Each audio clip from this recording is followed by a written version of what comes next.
Worship గురించి ఏదైతే ఉన్నదో స్టార్టింగ్లో I'm taking a long time, ఎందుకనంటే బికాస్ దట్స్ ది బేసిస్. ఎఫెసీయులకు రాసిన పత్రికకి అది ఒక బేసిస్గా ఉంటూ ఉన్నది. 202 వర్డ్స్ ఒకే ఒక సెంటెన్స్గా వర్షిప్ చేశాడు. We call it as the worship and eulogy by Paul. దాంట్లో తండ్రి, కుమార, పరిశుద్ధాత్మ ట్రినిటీని ఆయన ప్రైజ్ చేస్తున్నట్లు మనం చూస్తూ ఉన్నాం. Father is the origin and source of all blessings, the one who initiates everything. తండ్రి దేవుడు మన ఆశీర్వాదాలకు కర్త, ఆయన కేంద్రమై ఉన్నాడు, ప్రతి దానికి ఆయన చొరవ తీసుకుంటాడు. Son is the scope and the sphere within which the blessings are received. యేసుక్రీస్తులో, కుమారుడైనటువంటి యేసుక్రీస్తులో మనకి ఆశీర్వాదాలన్నీ పొందుతున్నాం. ఆయన దానికి ప్రాముఖ్యమైన కారణమై ఉన్నాడు. Holy Spirit is the heavenly executive who makes all the blessings real to us. పరిశుద్ధాత్ముడు పరలోకము నుండి ఆ ఆశీర్వాదాలు మనకి ఆపాదించేటువంటి వాడిగా ఉంటూ ఉన్నాడు. హ్యావింగ్ సెడ్ దట్, ఈ యొక్క 3rd verse నుంచి 14th verse దాకా ఉన్నటువంటి దాన్ని 3 tenses లో ప్రజెంట్ చేశాడు. Father has chosen us before the foundation of the world, that is eternity past. In the Son we have redemption and forgiveness, it's in the present. The Holy Spirit seals, preserves us for the glory. తండ్రి అయినటువంటి దేవుడు జగత్పునాది వేయబడక ముందే మనల్ని ఏర్పరచుకున్నాడు. అది గతములో, నిత్యత్వంలో జరిగింది. కుమారుడైనటువంటి యేసుక్రీస్తు ప్రభువారు మనల్ని విమోచించాడు, మనల్ని క్షమించాడు. అది ప్రస్తుతం జరుగుతుంది. పరిశుద్ధాత్ముడు నిత్యత్వపు మహిమలో ఉంచడానికి మనల్ని ముద్ర వేసి కాపాడుతూ ఉన్నాడు. అది భవిష్యత్తు. ఇక పాస్ట్ బ్లెస్సింగ్స్ గురించి క్విక్గా చెప్పాలంటే, ఎలక్షన్ అనేటువంటి దాంట్లో మనం దాన్ని పెద్ద సందిగ్ధం చేయడానికి వీల్లేదు. God revealed it, humans never made it. దేవుడు ప్రత్యక్షపరిచాడు, మానవుల ద్వారా వచ్చింది కాదు. There is no revolution, there is only revolution but no speculation. అది ప్రత్యక్షత మాత్రమే, మన ఊహాలు గానాలు ఏమీ లేవు. ద పర్పస్ ఈస్ హోలీనెస్, ఉద్దేశం పరిశుద్ధత. It is not licence to sin, పాపం చేయడానికి మనకి స్వేచ్ఛనివ్వడం కాదు. It has responsibility but not care free. ఇక మూడోది, God chose us so nothing to boast but stimulate humility. దేవుడు ఎంపిక చేసుకున్నాడు కాబట్టి మనం ఏదో కాలర్ ఎగరేసుకోవడానికి ఏం లేదు, తగ్గించుకోవాల్సిందే. Humility versus boasting. So that's about election. Now coming to adoption. ఈ అడాప్షన్ గురించి కూడా చూసాం. వీ హ్యావ్ బీన్ అడాప్టెడ్, దేవుని పిల్లలుగా. So we need to walk in the spirit as children of God. దేవుణ్ణి అనుకరిస్తూ ఆయన పిల్లల్లాగా మనం నడవాలి. We have to talk in the spirit as abba and father. పరిశుద్ధాత్మని బట్టి మనం నడవాలి, పిలవాలి అబ్బా తండ్రి అని. క్లెయిమింగ్ ఇన్ ద స్పిరిట్, పరిశుద్ధాత్మలో మనము ఎత్తిపట్టాలి మన assured relationship. Inheriting in the spirit, తండ్రి నుంచి మనము శ్రమను, మహిమను రెండు కూడా అనుమతించడానికి ఇష్టపడాలి. ఒక బ్యూటిఫుల్ ఇలస్ట్రేషన్ ఇచ్చాను. It's a twin name account. కాబట్టి ఇద్దరు సంతకం పెడితే కానీ పని అవదు. యేసుక్రీస్తు ప్రభు వారు సంతకం పెట్టిన దానికి మనం సంతకం పెడితే అది మందవుతుంది. There are two kinds of bounce cheques. ఎలా అంటే, యేసు ప్రభు వారు సంతకం పెట్టారు కానీ మనం పెట్టలేదు కాబట్టి ఆ చెక్క లాగా వేస్ట్ అయిపోయింది. యేసు ప్రభు వారు సంతకం పెట్టలేదు కానీ మనం పెట్టాం, కానీ దానికి మనకి ఇవ్వరు. Then we looked at predestination. Predestination అనే వర్డ్ 6 times ఉపయోగించారు టోటల్ బైబిల్లో. It is based on the foreknowledge. Predestine people to come to him and become a blessing. తండ్రి దేవుడు ముందుగా ఏర్పరిచింది ఆయన దగ్గరికి మనం రావాలని, ఆయన యొక్క ఆశీర్వాదాన్ని మనం ప్రజలకి అందించాలని. దేవుడు ఈ యొక్క ప్రపంచం గురించి ఆలోచించక ముందు నీ గురించి, నా గురించి ఆలోచించాడు. సో అవి గొప్ప పదాలు. ప్రీడెస్టినేషన్, ఎలక్షన్ అనే పదాలు ఎలా అనే ప్రశ్నను రేవనెత్తకూడదు, ఎందుకు అనే దాని మీద మనము ఆలోచించాలి. So this is about father 4 to 6. 7 to 12 కుమారుడు గురించి. దాంట్లో ఒక పార్ట్ మనం చూసాం. ఏంటదనంటే, in him we have redemption through his blood, the forgiveness of our trespasses according to the riches of his grace. దేవుని కృపా మహదైశ్వర్యమును బట్టి ఆ ప్రియుని యందు ఆయన రక్తం వలన మనకు విమోచనము, అనగా మన అపరాధములకు క్షమాపణ మనకు కలిగి ఉన్నది. దాంట్లో రిడెంప్షన్ అనే దాన్ని మనం చూసాం. రిడమ్షన్ అనేది స్లేవ్ మార్కెట్లో ఉపయోగించే పదం అని, క్రయధనము చెల్లించి వెల చెల్లించి ఒక బానిసను కొనుక్కొస్తారు అనేసి. అయితే ఇది ఆయనలో, in him it happens only through Jesus Christ, through the blood of Jesus Christ. ఆయన చెల్లించినటువంటి వెల అది. సో రిడమ్షన్ అనే దాంట్లో purchased from what, by what and for what. ఎక్కడి నుంచి, దేంతో, దేనికోసం. We have been purchased from the dominion of darkness. అంధకార శక్తుల ప్రభావం నుంచి మనం కొనబడ్డాం. కొలస్సీ 1:13-14. ఎఫెసీయులకు రాసిన పత్రిక, కొలస్సీలకు రాసిన పత్రిక, ఈ రెండు ఒకేసారి రాసినాయి కాబట్టి రిపీటెడ్ గా కొన్ని ఫ్రేజెస్ అక్కడ ఇక్కడ కనబడుతూ ఉంటాయి. He rescued us from the dominion of darkness. He has delivered us from the dominion of darkness and transferred us to the kingdom of his beloved son, in whom we have redemption, the forgiveness of sin. కొలస్సీ 1:13-14. ఆయన మనలను అంధకార సంబంధమైన అధికారములో నుండి విడుదల చేసి తాను ప్రేమించిన తన కుమారుని యొక్క రాజ్య నివాసులుగా చేశాను. ఆ కుమారుని యందు మనకు విమోచన అనగా పాప క్షమాపణ కలుగుతుంది. That means we have been redeemed from dominion of darkness. అంధకార శక్తుల ప్రభావం నుంచి మనం తప్పించబడ్డాం. ఇశ్రాయేలీలకి వాళ్ళు బానిస నుంచి విమోచించబడతాం అనగానే వాళ్ళకు గుర్తొచ్చేది ఏంటంటే ఐగుప్తి బానిసత్వం. అండ్ బై వాట్, మనం బంగారంతో వెండితో కాదు, పవిత్రమైన క్రీస్తు రక్తంతో అని పేతురు భక్తుడు రాశాడు. కొరింథీయులకు రాసిన పత్రికలో పౌలు భక్తుడు అంటున్నాడు, మనము పరిశుద్ధాత్మకు మందిరముగా ఉండటానికి మనము విమోచింపబడ్డాం. This is what we have studied in 3 studies. 3 స్టడీస్లో ఈ యొక్క భాగాన్ని మనం స్టడీ చేసాం ఇప్పటిదాకా. Now today we're going to look at again 7th verse and we're going to look at another word. దాంట్లో ఇంకొక వర్డ్ ఉన్నది. మనం పదాలని ఆలోచిస్తా ఉన్నాం. Election, adoption, predestination, redemption. ఇవి సాలిడ్ టర్మ్స్ అనమాట. దేవుని చేత ఏర్పరచబడటం, దేవుని చేత ముందుగానే నిర్ణయించబడటం, తర్వాత దేవుని చేత కుమారునిగా మనము దత్తపుత్రులుగా దత్తపుత్రులుగా అంగీకరించబడటం, విమోచింపబడటం, రిడెంప్షన్. ఈ పదాల గురించి మనం తెలుసుకుంటూ ఉన్నాం. There is another word which is very much important. దేవుని కృపా మహదైశ్వర్యమును బట్టి ఆయన ప్రియని యందు ఆయన రక్తం వలన మనకు విమోచనము, దట్ ఈస్ రిడెంప్షన్, అనగా మన అపరాధములకు క్షమాపణ, దట్ ఈస్ ఫర్గివ్నెస్, మనకు కలుగుచున్నది. విమోచనము అనగా మన అపరాధములకు క్షమాపణ. What exactly is forgiveness? అయితే దాని గురించి చూడకముందు let me tell you something. The present world, the greatest need is forgiveness. ప్రస్తుత ప్రపంచంలో అతి భయంకరమైనటువంటి అవసరత కలిగినటువంటి కాన్సెప్ట్ ఏంటంటే ఫర్గివ్నెస్. ఒకవేళ కనుక ఫర్గివ్నెస్ అనేది ఉన్నట్లయితే సైకియాట్రిస్ట్లకి ఇంకా పని ఉండదు. పిచ్చాసుపత్రులు అన్ని కాడ ఖాళీ అయిపోతాయి. ఆ విషయం గుర్తుపెట్టుకోండి. తర్వాత బార్ షాపులన్నీ మూసేసుకోవాల్సి వస్తుంది. Because we are not able to forgive. మనం క్షమించలేకపోతున్నాం కాబట్టి మనకి ఇన్ని సమస్యలు ఉన్నాయి. ఫర్గివ్నెస్ అనేది 2 రకాలుగా ఉంటుంది. Not able to forgive self, మనల్ని మనం క్షమించుకోలేకపోతే కనుక గిల్ట్ ఉంటుంది. ఆ గిల్ట్ ఇంకొంచెం ఎక్కువైతే కనుక డిప్రెషన్ అవుతుంది. ఆ డిప్రెషన్ ఇంకొంచెం ఎక్కువైతే కనుక సూసైడల్ థాట్స్ వస్తాయి. సో ఇవన్నీ కూడా దేని బట్టి వచ్చిందంటే ల్యాక్ ఆఫ్ ఫర్గివ్నెస్. కొంతమంది అడిక్షన్స్కి గురవుతూ ఉంటారు. కారణం ఏంటంటే ల్యాక్ ఆఫ్ ఫర్గివ్నెస్ అనేది. ఇది మనం ఫర్గివ్ చేసుకోలేకపోవడం. ఒకవేళ ఇతరులను ఫర్గివ్ చేయలేకపోతే కనుక ఇంకా సో మెనీ ప్రాబ్లమ్స్ ఉంటాయి. అది మర్డర్ దాకా దారి తీయడానికి అవకాశం ఉంటుంది.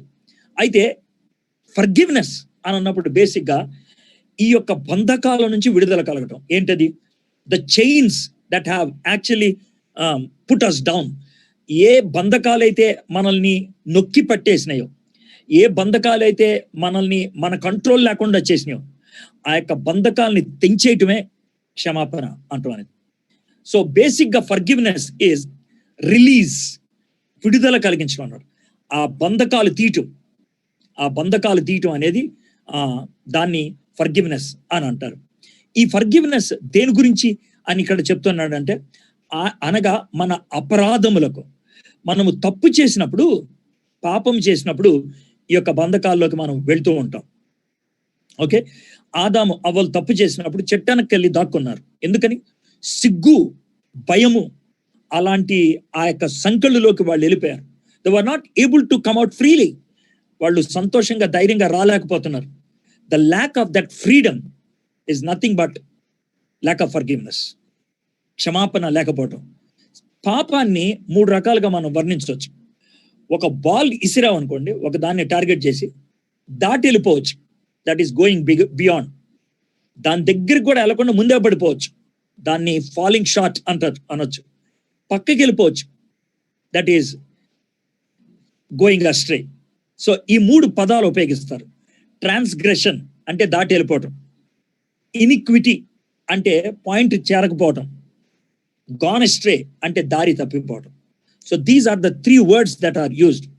చెయ్యొద్దు అన్న పని చేస్తే కనుక గోయింగ్ బియాండ్, ట్రాన్స్గ్రెషన్. చెయ్యమన్న పని చెయ్యకపోతే కనుక ఫాలింగ్ షార్ట్, అది ముందే ఆగిపోవటం. గోయింగ్ అస్ట్రే అంటే నా ఇష్టం, నేను వెళ్ళిపోతాను, రెబెలియనిజం. సో ఈ 3 కూడా సిన్ అంటారు. ఈ యొక్క సిన్లోంచి మనం క్షమించబడినట్లయితే వచ్చేటువంటి రిజల్ట్ని ఫర్గివ్నెస్ అంటాం. సో దేవుడు మనల్ని ఫర్గివ్ చేయడానికి తన కుమారుణ్ణి బలి తీయాల్సి వచ్చింది. Jesus Christ gave himself, gave his life to let us free. దేవుడు యేసుక్రీస్తు ప్రభువారు తన్ను తాను అప్పగించుకున్నాడు మనల్ని బయటికి తీసుకురావడానికి. మై ఫ్రెండ్స్, ఈ సమయంలో ఒక ఓల్డ్ టెస్ట్మెంట్లో ఉన్నటువంటి ఒక బ్యూటిఫుల్ కాన్సెప్ట్ కొంచెం నెమ్మదిగా వివరిస్తాను, ఒక స్టోరీ లాగా. సో దాన్ని జీసస్ క్రైస్ట్కి మీకు అప్లై చేస్తాను. మీరు ఒకవేళ బైబిల్లో చూడదలుచుకుంటే కనుక లేవియాకాండం, లెవిటికస్ చాప్టర్ 16 ఓపెన్ చేయండి. Leviticus chapter 16. ఓకే, దాంట్లో ఒక ఫెస్టివల్ గురించి మీకు చెప్తాను. ఆ ఫెస్టివల్ పేరు యోమ్ కిపుర్. యోమ్ కిపుర్ యూదులకి అతి ప్రాముఖ్యమైనటువంటి పండగ ఇదే, Yom Kippur. It's very sacred festival. ఈ సేక్రెడ్ ఫెస్టివల్లో ఏం జరుగుద్దో మీకు చెప్తాను. ఆ సేక్రెడ్ ఫెస్టివల్లో జరిగిన దాన్నే యేసుక్రీస్తు ప్రభువారు సిలువ మీద చేశారు.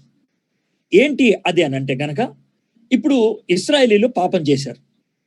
ఈ 3 రకాలైన పాపాలు చేశారు. ఒకటి ట్రాన్స్గ్రెషన్, చేయొద్దన్న దాన్ని చేయటం.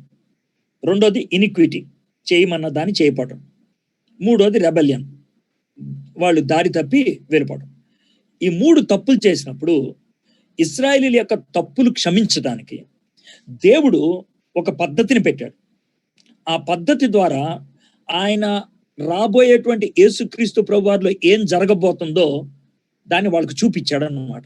ఒక చిన్న విషయంలో అదేంటో మీకు చెప్తాను. ఏంటనంటే అహరోన్ చేయాల్సినటువంటి పని అనమాట. I read that passage and then we will look into it. Leviticus chapter 16, 7 to 11 verses. Then he shall take the 2 goats and set them before the Lord at the entrance of the tent of meeting. And Aaron shall cast lots over the 2 goats, one lot for the Lord and the other for Azazel.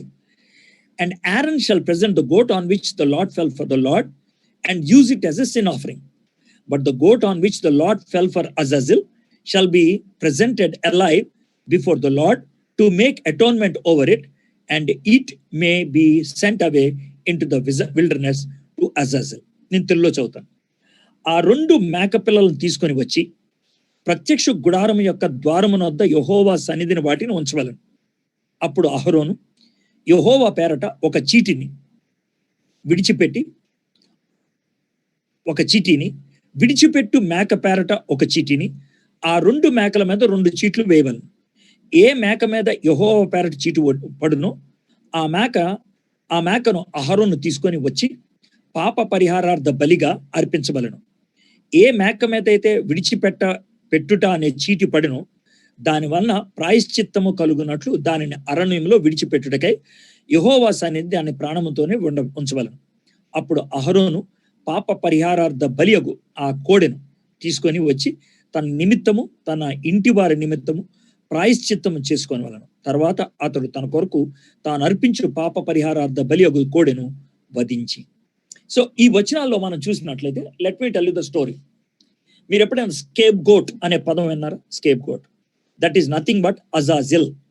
In Arabic or Hebrew it is called Azazel. Azazel అంటే scape goat అనేటువంటి మాట. ఈ concept ఏంటంటే యోమ్ కపీర్ అనేటువంటి ఆ పండుగ రోజు జరిగేటువంటి విషయం ఏంటంటే 2 మేకలను తీసుకొస్తారు, గొర్రెలను కాదు, గొర్రెలు. ఎందుకు అనంటే మీకు తారో చెప్తాను. గొర్రె ఒంటరిగా బతకలేదు, గొర్రె అడవిలో బతకలేదు. గొర్రెకు ఖచ్చితంగా కాపరి అవసరం, గొర్రెకు కంపల్సరీ మంద అవసరం.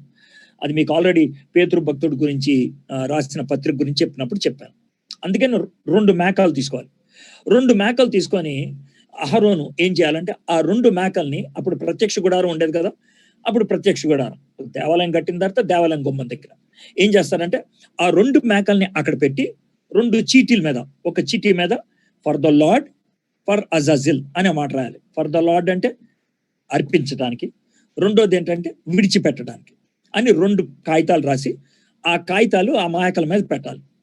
పెట్టింది అంటే కళ్ళు మూసుకొని మేకల మీద పెట్టాలి. పెట్టినప్పుడు ఏ మేక మీద అయితే for the lord, 1 for the lord యెహోవా పేరట అని రాశారో దాన్ని తీసుకొని ఏం చేస్తారంటే ఆ యొక్క మేక మీద అందరు చేతులు పెట్టి, అంటే ఇక్కడ ప్రీస్ట్ ప్రధాన యాజకుడు ఆ చేతులు పెట్టి ఇశ్రాయేలీయులు చేసిన పాపాలన్నిటిని కూడా ఒప్పుకుంటాడు. ఒప్పుకున్నప్పుడు ఏమవుతుందంటే ఆ పాపాలన్నీ కూడా ఒక విధంగా లీగల్ గా దాని మీద ట్రాన్స్ఫర్ అయినట్లు.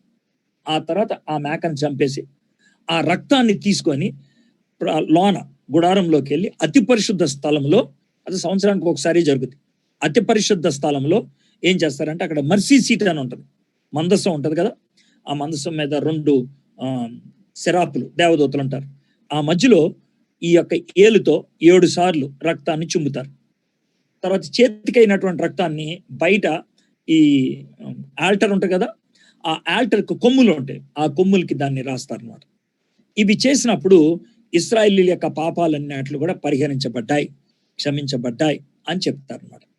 తర్వాత నెక్స్ట్ ఏం చేస్తాడంటే బయటకు వచ్చేసిన తర్వాత ఇంకో గోటు ఉంది కదా, ఇంకో గోటు, ఆ గోటు బతికిన గోటు, అంటే ఒకదాన్ని చంపేసేవారు. ఆ గోటు మీద మళ్ళీ ఇశ్రాయేలీయులు చేసిన పాపాలన్నీ ఒప్పుకుంటారు. ఒప్పుకొని ఒక అతన్ని పిలిచి, అరే ఈ గోటుని అడవిలో విడిచిపెట్టేసేయి అని అంటారు. అతను వెళ్ళి అడవిలో విడిచిపెట్టేసి వచ్చేస్తాడనమాట. ఇది అతను చేసేటువంటి పని. అయితే మొదట రక్తం కార్చడం జరిగింది కదా, ఆ రక్తం కార్చడం గురించి 19వ వచనంలో ఉంటుంది, చూద్దాం. And he shall sprinkle some of the blood on it with his finger 7 times and cleanse it and consecrate it with the uncleanness of the people of Israel. 7 మార్లు తన వ్రేలుతో ఆ రక్తములో కొంచెము దాని మీద ప్రోక్షించి దాన్ని పవిత్రపరిచి ఇశ్రాయేలీల అపవిత్రతను పోగొట్టి దాన్ని పరిశుద్ధపరచు. ఇది ఆల్టర్ మీద చేయాల్సినటువంటి పని. ఆ తర్వాత అహరోను, అంటే అక్కడ అహరోను ఉన్నట్టు లేకపోతే ప్రధాన యాజకుడు చేయాల్సిన పని ఏంటంటే ఈ బతుకున్నటువంటి గొర్రె మీద తన చేతులు పెట్టి ఇశ్రాయేలీల పాపాలన్నీ ఒప్పుకోవాలన్నమాట. 21వ వచనం చదువుతాం. And Aaron shall lay both his hands on the head of the live goat and confess over it all the iniquities of the people of Israel and all their transgressions, all their sins. And he shall put them on the head of the goat and send it away into the wilderness by the hand of a man who is in readiness. ఎవరైతే ప్రత్యేకించబడ్డారో ఆ గోటుని తీసుకెళ్ళటానికి అతను స్నానం చేసి శుభ్రపరచుకొని వస్తాడన్నమాట. ఆ గోటుని పట్టుకొని ఆయన అడవిలోకి, ఎడారిలోకి అంటే విల్డర్నెస్ లో తీసుకెళ్ళిపోయి దాన్ని అక్కడ వదిలేయాలి. The goat shall bear all their iniquities on itself to remote area. ఆ గోట్ ఏం చేస్తుందంటే ఈ పాపాలన్నిటిని మోసుకొని వెళ్ళిపోతుంది అనమాట. And he shall let the goat on go free in the wilderness. ఆయన దాన్ని అలాగా వదిలేయాలి. అప్పుడు అహరోను సజీవమైన ఆ మేక తల మీద తన 2 చేతులు ఉంచి ఇశ్రాయేలీల పాపములన్నీ అనగా వారి దోషములన్నీ, వారి అతిక్రమములన్నీ దాని మీద ఒప్పుకొని ఆ మేక తల మీద వాటిని మోపి తగిన మనుష్యుని చేత అరణ్యములోకి దాన్ని పంపవలెను. ఆ మేక వారి దోషములన్నిటినీ ఎడారి దేశమునకు భరించి పోవును. అతడు అరణ్యములో ఆ మేకను విడిచిపెట్టవలెను. సో ఆ విధంగా అరణ్యములో ఆ మేకను విడిచిపెట్టేస్తారు. మళ్ళీ ఎప్పుడు కూడా ఆ మేకను ఎవరు చూడరు. ఆ మేక అడవిలో అలా బతికినంత కాలం బతికి చచ్చిపోతుంది అనమాట. దాన్ని స్కేప్ గోట్ అంటారు, దాన్ని విడిచిపెట్టే మేక అంటారు, దాన్ని అజాజిల్ అని అంటూ ఉంటారు. అయితే ఇప్పుడు మనం చూద్దాం, యేసుక్రీస్తు ప్రభువారు మన కోసం శిలువ మీద రక్తాన్ని కార్చాడు, ఆయన బలి పశువుగా చంపేశారు. అప్పుడు ఆయన ఏ మేకగా ఉన్నాడు? వధింపబడేటువంటి మేక, అటోన్మెంట్ గోట్. ఆయన ప్రాయశ్చిత్తార్థ బలిగా సంహరించబడినటువంటి మేక అంటే యేసుక్రీస్తు ప్రభువారే. అంతేకాకుండా ఇప్పుడు యోహాను భక్తుడు బాప్తిస్మ ఇచ్చేటువంటి యోహాను, యేసు ప్రభు వారికి బాప్తిసం ఇవ్వడానికి యేసు ప్రభు వారు వస్తా ఉన్నప్పుడు మీకు గుర్తుందా ఆయన అన్నటువంటి మాట? బిహోల్డ్ ద నెక్స్ట్ డే, యోహాను సువార్త 1:29, the next day he saw Jesus coming towards him and said, behold the lamb of God who takes away the sin of the world. లోక పాపములు మోసుకొని పోవు దేవుని గొర్రెపిల్ల, లోక పాపములు మోసుకొని దేవుని గొర్రెపిల్ల అంటే ద స్కేప్ గోట్. అంటే యేసుక్రీస్తు ప్రభు వారి మీద మన చేతులు పెట్టి మన పాపాలన్నీ ఒప్పేసుకుంటే ఆయన ఏం చేస్తాడు? మనుషులు ఎవరికి కనబడకుండా తీసుకెళ్లి దూరంగా పడేస్తాడు. దీన్నే 103వ కీర్తనలో మనకి ఇవ్వడం జరిగింది. As far as east is from the west, so far does he remove our transgressions from us. As far as east is from the west, మనం వెస్ట్ కి తీసుకెళ్ళిపోతాడు. So far does he remove our transgressions from us. పడమటికి తూర్పు ఎంత దూరమో ఆయన మన అతిక్రమములకు మనకి అంత దూరం చేస్తారు. ఇక్కడ పడమర అంటే అతిక్రమములు, తూర్పు అంటే మనం. సో మన నుంచి అంత దూరం చేసేస్తాడంట. ఇప్పుడు మీకు అర్థమైంది కదా? So when you speak about forgiveness, this is the concept you should understand. This is the concept. అంటే ఏంటంటే యేసు ప్రభు దగ్గరికి వెళ్ళి చేతులు జోడించి, అయ్యా ఇదిగో పలానా తప్పు చేశాను నేను అని అంటే 2 పనులు చేస్తాడు. ఆ తప్పుకి ఆయన సిలువ మీద రక్తం కార్చాడు కాబట్టి ప్రాయశ్చిత్తం అయిపోయింది. రెండోది, నోటితో యేసే దగ్గర ఒప్పుకున్నాం కాబట్టి, అందుకే నోటితో ఒప్పుకోమని చెప్తారు. నోటితో ఒప్పుకున్నాం కాబట్టి ఆయన స్కేప్ గోట్ లాగా, అంటే అజ్రాజిల్ లాగా, విడిచిపెట్టు మేక లాగా, లోక పాపములు మోసుకొని పోవు దేవుని గొర్రెపిల్లలాగా ఆయన ఆ పాపాలను తీసుకొని తూర్పుకి పడమర ఎంత దూరమో మన పాపాలు అంత దూరం చేసేస్తాడు. So that is the beauty. So యేసు ప్రభు వారు ఆ విధంగా చేసిన తర్వాత ఏదా మేక ఏమో నాకు తెలీదు, నేను చేసిన తప్పులే నాకు తెలీదు. That is what God says. దేవుడు చేసేది అది. అయితే సాతానుడు ఏం చేస్తాడంటే ఆ మేకను ఎతికి, అర్థమైందా? ఆ మేకను ఎతికి మళ్ళీ మన దగ్గరికి వచ్చి, ఏయ్ నువ్వు ఆ రోజు ఆ పాపం చేసావు కదా, ఆ రోజు ఆ తప్పు చేసావు కదా అని మనల్ని దేవుడి క్షమించిన మనం మనల్ని క్షమించుకోలేనట్లు చేస్తూ ఉంటాడు. చాలా మంది బిలీవర్స్ ఇలాంటి స్ట్రగుల్ గుండా వెళ్తూ ఉంటారు. చాలా మంది బిలీవర్స్ 2 విపరీతమైనటువంటి పరిస్థితులు ఉన్నాయి. ఒకటి ఏంటంటే దేవుడి క్షమించకుండానే మనం రాజీ పడిపోతూ ఉంటాం. దేవుడికి క్షమించుకోండి, దాన్ని రేషనలైజ్ చేయటం అంటాం. అంటే నేను చేసిన తప్పేంటి, దేవుడి దగ్గర ఒప్పేసుకున్నాను, ఆయన క్షమించాలి. That is called rationalising. నువ్వు రేషనలైజ్ చేసుకుంటున్నావు, నేను చేసింది రైటే. ఇది ఒక విపరీతమైన పొరపాటు. నువ్వు క్షమించబడలేదు కానీ క్షమించబడ్డావు అనేటువంటి మాయలో ఉన్నావు. రెండో పొరపాటు ఏంటనంటే నువ్వు క్షమించబడ్డావు కానీ నేను క్షమించబడలేదు అని అదే పాపాన్ని మళ్ళీ మళ్ళీ చెప్పుకుంటూ ఉంటాం. కొన్ని చర్చెస్లో ఆరాధన చేయమంటారు.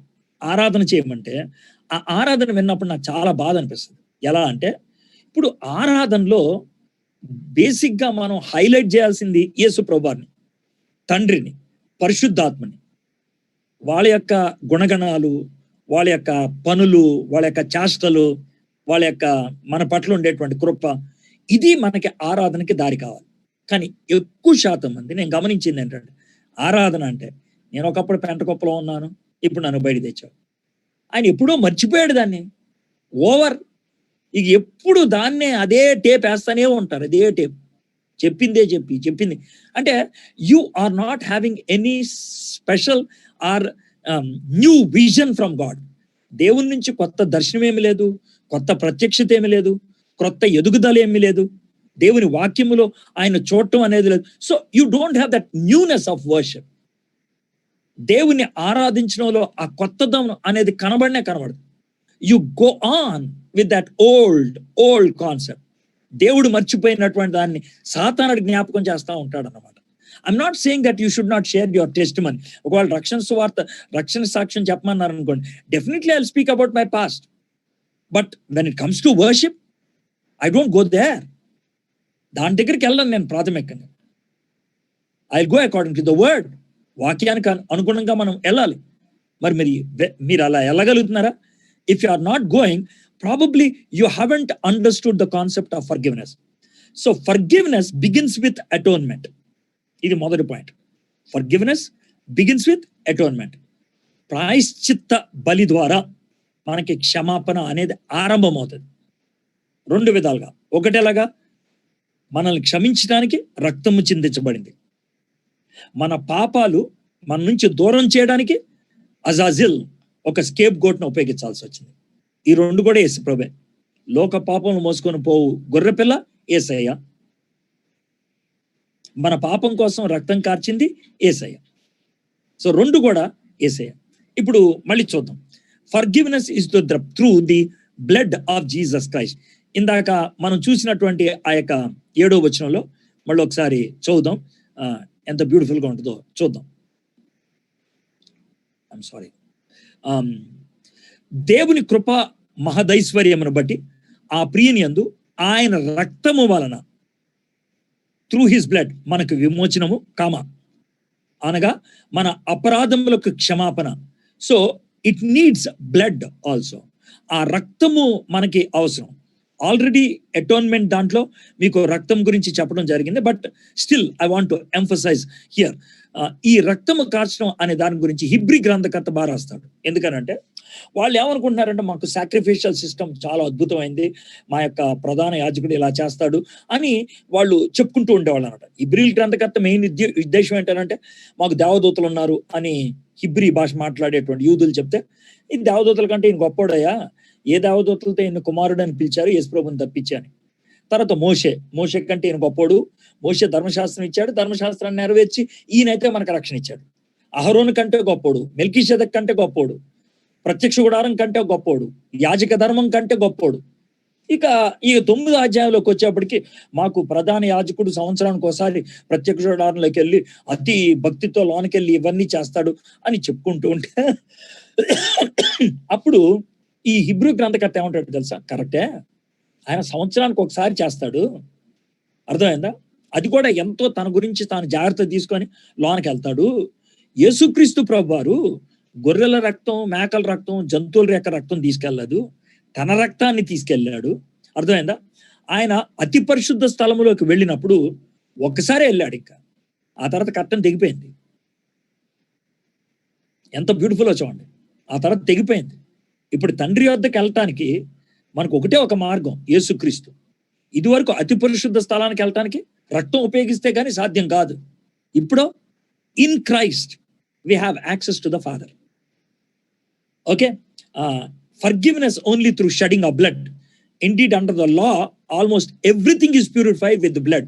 Without the shedding of blood, there is no forgiveness of sins. రక్తము చిందించకుండా పాప క్షమాపణ లేదు.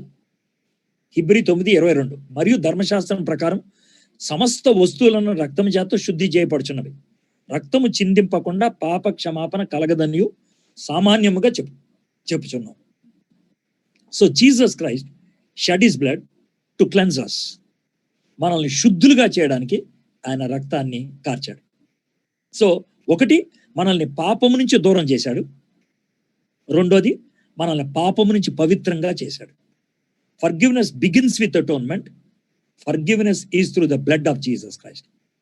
తర్వాత ఈ forgiveness it costed a lot. మళ్ళీ చదువుతాను 7వ వచనం.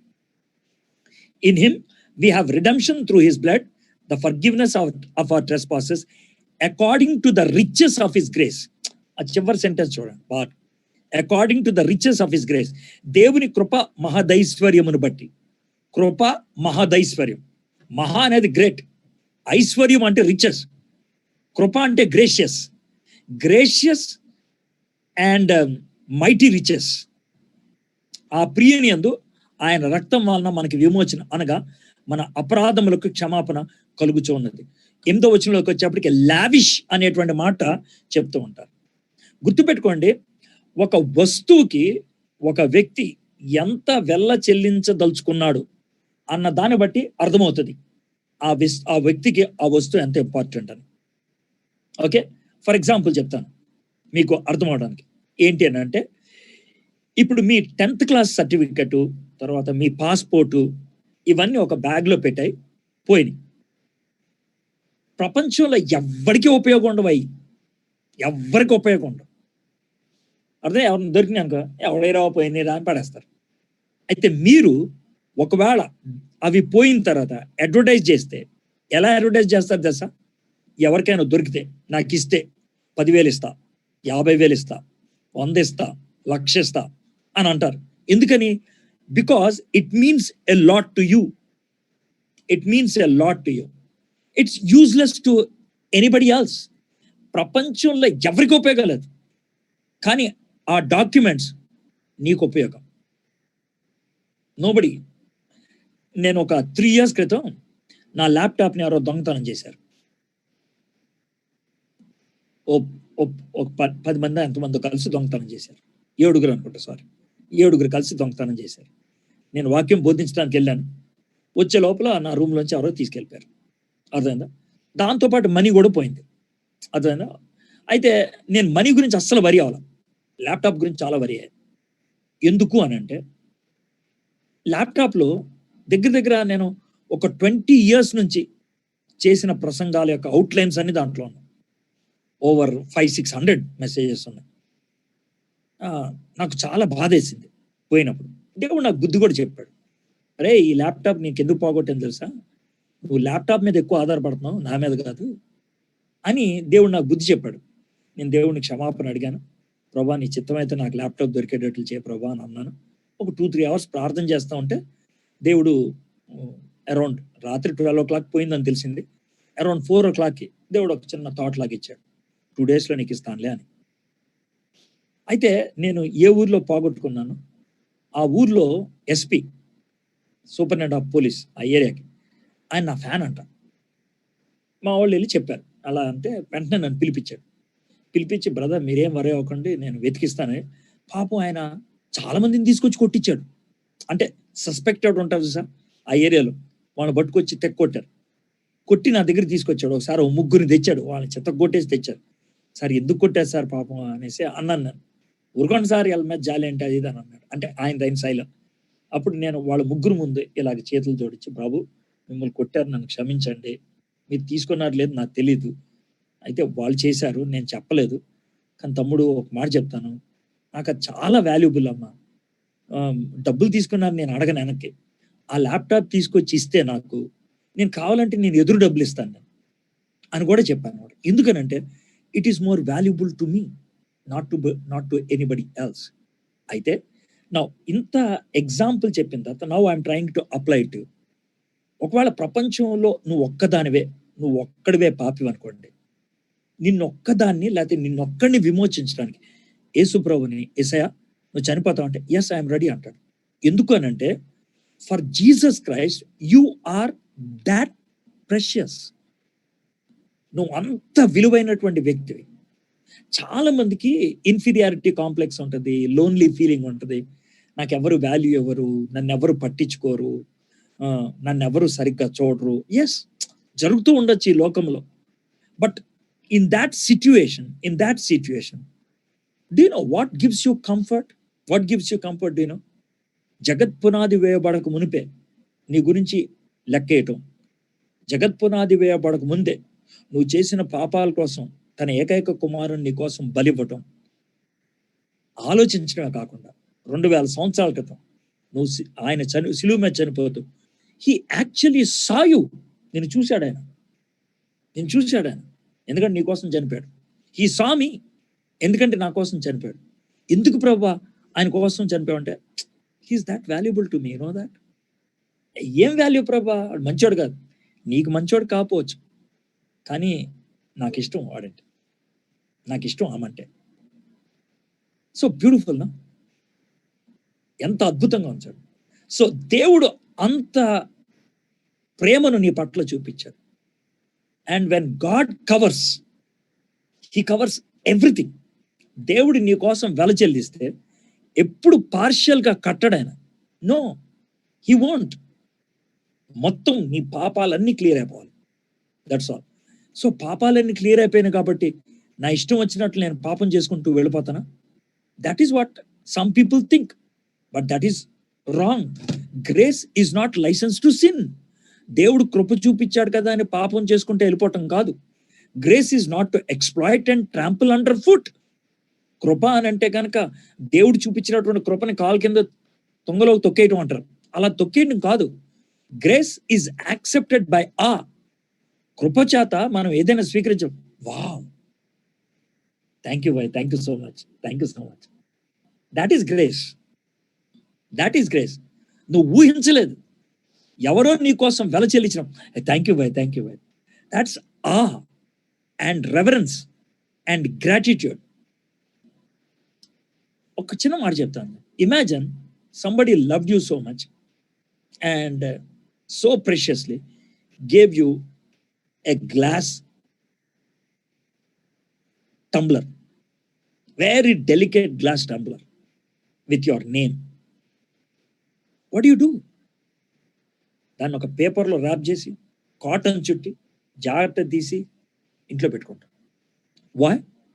అది పగిలితే it might cost only few dollars, a few pounds, few rupees. కానీ అది పగిలితే it breaks your heart. నీ హృదయాన్ని బ్రేక్ చేస్తుంది. So that is how we look at the price paid by Jesus Christ for us.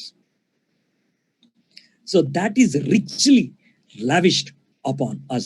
So forgiveness గురించి 3 points మనం నేర్చుకున్నాం. Forgiveness begins with atonement. ప్రాయశ్చిత్తంతో ఆరంభమైంది.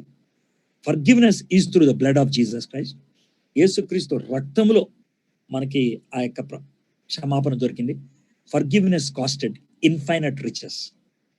దేవుడికి అనంతమైనటువంటి ఐశ్వర్యాన్ని ఉపయోగించాడు నిన్ను నన్ను రక్షించడానికి.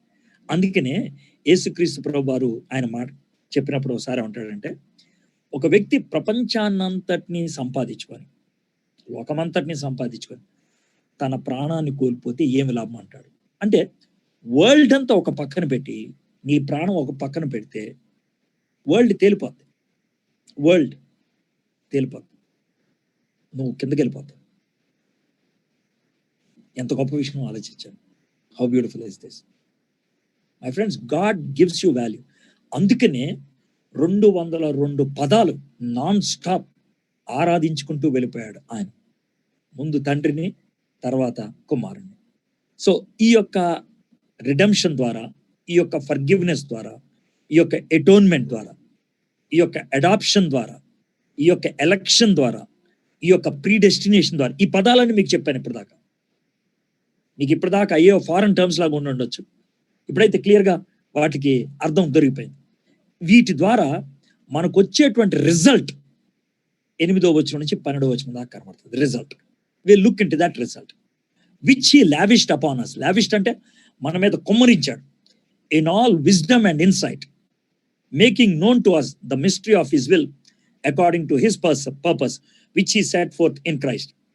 కాలము సంపూర్ణమైనప్పుడు జరగవలసిన ఏర్పాటును బట్టి ఆయన తన దయా సంకల్పం చొప్పున తన చిత్తమును గూర్చిన మర్మమును మనకు తెలియజేసి, మనకు సంపూర్ణమైన జ్ఞాన వివేచన కలుగుటకు ఆ కృపను మన ఎడల విస్తరింపచేశాను. రిజల్ట్స్ క్విక్గా చెప్తాను. Next week we will go into more details about these results and also about the Holy Spirit. అంటే మీకు కొంచెంగా చెప్పుకుంటూ వెళ్తా ఉన్నాను. దీంట్లో ఫస్ట్ రిజల్ట్ ఏంటంటే, మనము క్రీస్తు చేత క్షమించబడినట్లయితే, విమోచించబడినట్లయితే, తండ్రి చేత దత్తపుత్రులంగా స్వీకరించబడినట్లయితే, what happens? This is what happens. God gives us wisdom and insight. సంపూర్ణమైన జ్ఞాన వివేచన దేవుడు మనకి ఇస్తాడంట. ఇంగ్లీష్లో అయితే క్లియర్గా ఉంటుంది, which he lavished upon us in all wisdom and insight. ఇప్పుడు మీకు విజ్డమ్కి నాలెడ్జ్కి తేడా తెలుసా? తెలివికి జ్ఞానానికి.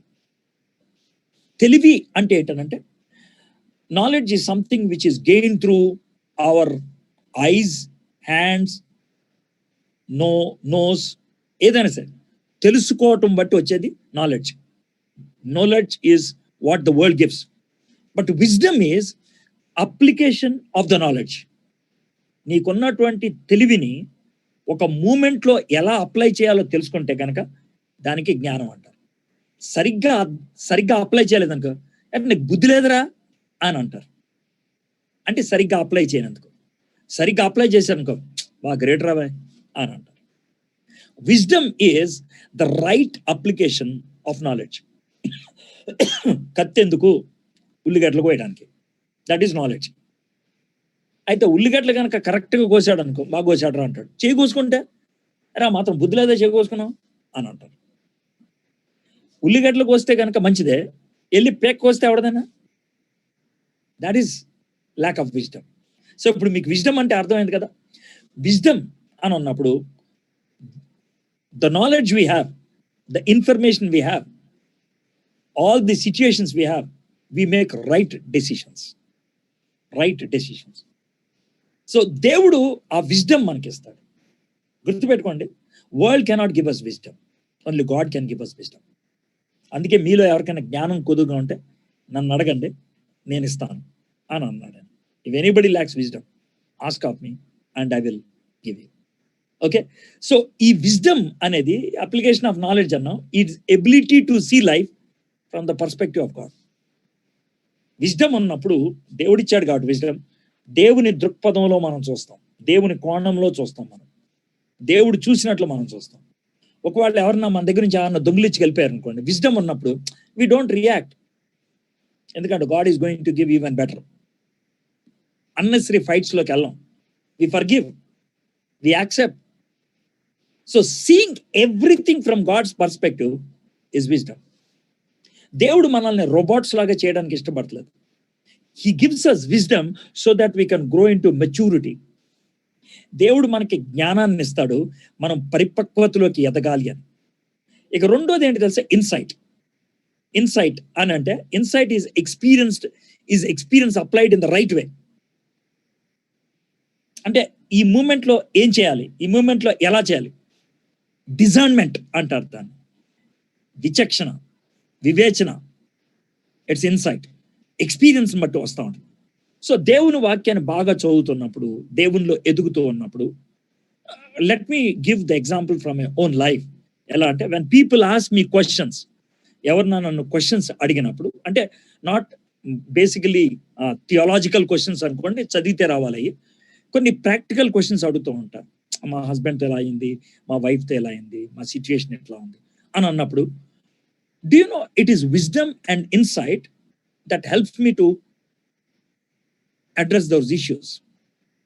అది ఎలా వస్తుంది? One, depending on God. Number two, using the experience that God has given to me. Experiential knowledge, దాంట్లోంచి వచ్చేది ఇన్సైట్. అయితే ఎవరైతే క్షమించబడ్డారో, ఎవరైతే దత్తపుత్రులుగా స్వీకరించబడ్డారో, ఎవరైతే విమోచింపబడ్డారో, దేవుడు వాళ్ళకి బుద్ధి జ్ఞానము ఇస్తాడంట. సంపూర్ణమైన జ్ఞాన వివేచన అనుగ్రహిస్తాడు. ఈరోజు ఈ మాటలు వినేటువంటి మారు మనసు పొందిన ప్రతి ఒక్కరికి God has given basic wisdom and insight. అయితే దేవునిలో ఎదుగుతూ ఉన్న కొద్దీ, దేవుని వాక్యములో ఎదిగే కొద్దీ కూడా he increases that wisdom and insight. మనము దేవుని యొక్క సహవాసంలో ఎదుగుతున్నామంటానికి ప్రూఫ్ ఏంటి తెలుసా? Wisdom and insight. So you must be growing in wisdom and insight. Okay, then I'm reading again 8th and 9th. Which he lavished upon us in all wisdom and insight, making known to us the mystery of his will according to his purpose, which he set forth in Christ. కాలము సంపూర్ణమైనప్పుడు జరగవలసిన ఏర్పాటును బట్టి ఆయన తన దయా సంకల్పం చొప్పున తన చిత్తమును గూర్చిన మర్మమును మనకు తెలియజేసి, మనకు సంపూర్ణమైన జ్ఞాన వివేచన కలుగుటకు ఆ కృపను మన ఎడల విస్తరింప చేశాను. The second thing is, he not only gives us wisdom and insight, he will also reveal his will to us. తన చిత్తమును గూర్చిన మర్మం, ఇట్స్ ఎ మిస్టరీ, ఎవరికి తెలీదు, కానీ దేవుడు మనకు బయలుపరుస్తాడు. ఏంటది mystery? The mystery of the church. గుర్తుపెట్టుకోండి, the mystery of the church. ఇప్పుడు దాకా యూదులు వేరు, అన్యులు వేరు అని అంటే వీళ్ళందరికీ వాడే తలకాయ, యేసుక్రీస్తు అనే తలకాయ. ఆ తలకాయ కింద యూదుడైనా, యూదేతరుడైనా, ధనవంతుడైనా, పేదవాడైనా, అబ్బాయి అయినా, అమ్మాయి అయినా, అందరూ ఒకటైపోతున్నారు. ఒక గుంపు పౌలు భక్తుడు ఈ మిస్టరీని సెకండ్ చాప్టర్లో, థర్డ్ చాప్టర్లో ఇంకా బాగా ఎక్స్ప్లెయిన్ చేయబోతున్నాడు. అయితే ఆ మిస్టరీని దేవుడు తనకు బయలుపరిచాడని దేవుని ఆరాధించడం మొదలుపెట్టాడు. సో ఈ మిస్టరీ వల్ల మనకేంటి అడ్వాంటేజ్ అని అంటే కనుక, మనము ప్రపంచంలో ఏ విశ్వాసిని చూసినా బ్రదర్, సిస్టర్ అని అనగలుగుతాం. ఎందుకు? ఎలాగా? మీకు విషయం తెలుసో తెలియదు. ఏంటనంటే, నేను చాలా వేరు వేరు కంట్రీస్కి వెళ్తా ఉంటాను కదా. ఆ కంట్రీస్లో కొంతమందితో మాట్లాడుతూ ఉంటే that will be the first time I will be meeting them. Within 5 or 10 minutes the way we will be speaking ఎలా ఉంటుంది అని అంటే, ఎప్పటినుంచో పరిచయం ఉన్న వాళ్ళగా మాట్లాడేసుకోవడం మొదలు పెడతా ఉంటాం. With in 5-10 minutes. మీ జీవితాల్లో కూడా అలాంటి అనుభవాలు ఉండుంటాయి. Do you know how we are able to get that oneness feeling? ఎందుకు అని అంటే that's a mystery. That's a mystery. అది అనుభవించినప్పుడే అర్థం అవుతుంది, లేకపోతే అర్థం కాదు. అయితే గాడ్ రివీల్స్ అస్. దేవుడు అది మనకి బహిర్గతం చేస్తూ ఉంటాడు. That is the second gift we have. Gift number 1 ఏంటంటే wisdom and insight. Gift number 2 ఏంటంటే it's revolution of God's mystery. Gift number 3 10 వచనం. As a plan for the fullness of time to unite all things in him, things in heaven and things on earth. ఈ సంకల్పం బట్టి ఆయన పరలోకములో ఉన్నవే గాని, భూమి మీద ఉన్నవే గాని సమస్తమును క్రీస్తునందు ఏకముగా సమకూర్చవాలని తనలో తాను నిర్ణయించుకొనెను. అంటే జగత్పునాది వేయబడక మునిపే ఆయన డిసైడ్ చేసింది ఏంటంటే, పరలోకంలో ఉన్నటువంటి ఏంజల్సే కావచ్చు, భూమి మీద ఉన్నటువంటి మనుషులే కావచ్చు, సృష్టి యావత్తు అయి ఉండొచ్చు, everything should come under one head. ఆ హెడ్ ఎవరు? యేసుక్రీస్తునందు ఏకముగా సమకూర్చవాలని.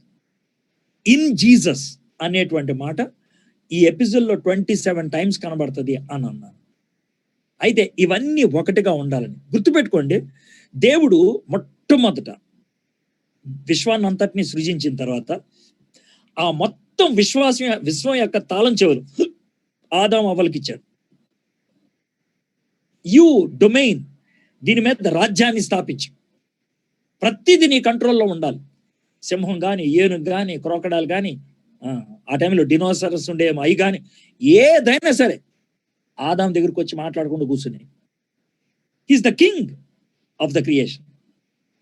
ఏదైనా సరే, కానీ కష్టం లేదు, బాధ లేదు. Is the king of the whole world. దేవుడు మానవుడిని అలా ఉంచాలనుకున్నాడు. But when sin came, separation came. When sin came, suffering came. When sin came, death came. పాపంతో శ్రమ వచ్చింది, పాపంతో ఎడబాటు వచ్చింది, పాపంతో చావు వచ్చింది. సో యేసుక్రీస్తు ప్రభువారు ఆ చావుని మింగేయడానికి హీ స్వాలో డెత్. ఆయన చచ్చిపోయి ఆ పాపం నుంచి విడుదల, ఆ శ్రమం నుంచి ఉపశమనం, ఆ ఎడబాటుని ఐక్యతలోకి తీసుకురావడం ఎంత బ్యూటిఫుల్గా ఉందో చూడండి. So he wants to bring everything under one headship. So యేసుక్రీస్తు ప్రభువారు ఏకైక కుమారుడు, మన అందరం ఆయనకి తమ్ముళ్ళు, చెల్లాలి. సో యేసు ప్రభుతో కలిసి ఈ యొక్క ప్రపంచాన్ని ఏల్తాం మనం. అర్థమైంది కదండి? ఈ ప్రపంచాన్ని ఏల్తాం. అందుకనే హెయిర్స్, కో హెయిర్స్. యేసుక్రీస్తు ప్రభువుతో పాటు మనము ఆయనతో పాలించేటువంటి వాడు అనే పదాన్ని ఉపయోగించారు, under one headship. And the last blessing చూద్దాం. అంటే ఈ యొక్క జీసస్ క్రైస్ట్ కింద 11th and 12th. In him we have obtained an inheritance, having been predestined according to the purpose of him who works all things according to the counsel of his will, so that we were the first to hope in Christ might be to the praise of his glory. మరియు క్రీస్తునందు ముందుగా నిరీక్షించిన మనము తన మహిమకు కీర్తి కలుగజేయవలనని దేవుడు తన చిత్త ప్రకారమైన సంకల్పం బట్టి మనలను ముందుగా నిర్ణయించి ఆయన యందు స్వాస్థ్యముగా ఏర్పరచను. ఆయన తన చిత్తానుసారముగా చేసిన నిర్ణయం చొప్పున సమస్త కార్యములు జరిగించుచున్నాడు. వన్ కాన్సెప్ట్ మీకు చెప్పి I would like to wind it up. English కంటే తెలుగు బాగుంది ఇక్కడ. ఎందుకనంటే we have obtained an inheritance in him, we have obtained an inheritance. ఆయన ద్వారా మనము ఒక స్వాస్థ్యమును పొందాము అనే ఇంగ్లీష్ భావన ఉంది. కానీ తెలుగులో అలా లేదు. ఆయన యందు స్వాస్థ్యముగా ఏర్పరచబడిన. అంటే ఏంటి తెలుసా? మనమే దేవుడికి స్వాస్థ్యం అయిపోయాం. మనమే దేవుడికి స్వాస్థ్యం అయిపోయాం. ఎప్పుడైనా ఎవరన్నా బాగా ఇష్టమయ్యారనుకోండి, నువ్వు నా బంగారం అని అంటాం. It speaks about our intimacy with them, our love towards them, and we are calling them as our possession. నువ్వు నా బంగారం, you are more precious to me. So when God looks at you and me, దేవుడు నీ వైపు నా వైపు చూసినప్పుడు, we might be living in this world, but still and he looks at us, ఆయన మనం చూసినప్పుడు, తప్పిపోయిన కుమారుడు పందులు పొట్టు తిని పందులతో బతికి వెనక్కి వెళ్ళినప్పుడు తండ్రి ఏ విధంగా కౌగులించుకొని నా బంగారం అంటాడు ఆయన. Because we have become his inheritance. అసలు ఎంత బాగుందో చూసారా? ఇప్పుడు మీకు ఎంత అద్భుతంగా ఉందో చూసారా? సో ఎప్పుడైతే మనము ఏంటో యేసుక్రీస్తులో మనం తండ్రికి ఏమై ఉన్నామో గ్రహిస్తే, ఇప్పుడు దాకా ఇద్దరు గురించే చూసామా. తండ్రి మనల్ని ఏర్పరిచాడు, కుమారులు మనల్ని విడిపించాడు. తండ్రి తన కుమారులుగా మనల్ని చేసుకున్నాడు, కుమారుడు మనల్ని పాపము నుంచి బయటికి తీసుకొచ్చేసాడు, విడుదల కలిగించాడు. ఇక దాంతో మనకి జ్ఞానం ఇవ్వబడింది, వివేచన ఇవ్వబడింది, మనము కోహైర్స్ అయిపోయాం, మనము దేవునికి స్వాస్థ్యమై కూర్చున్నాం. ఎంత బ్యూటిఫుల్గా ఉంది.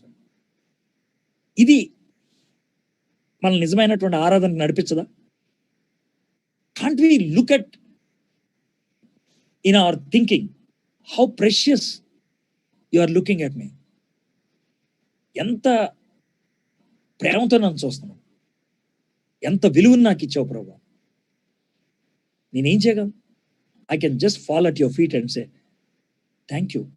I don't have words. మౌనంగా అయిపోతాను.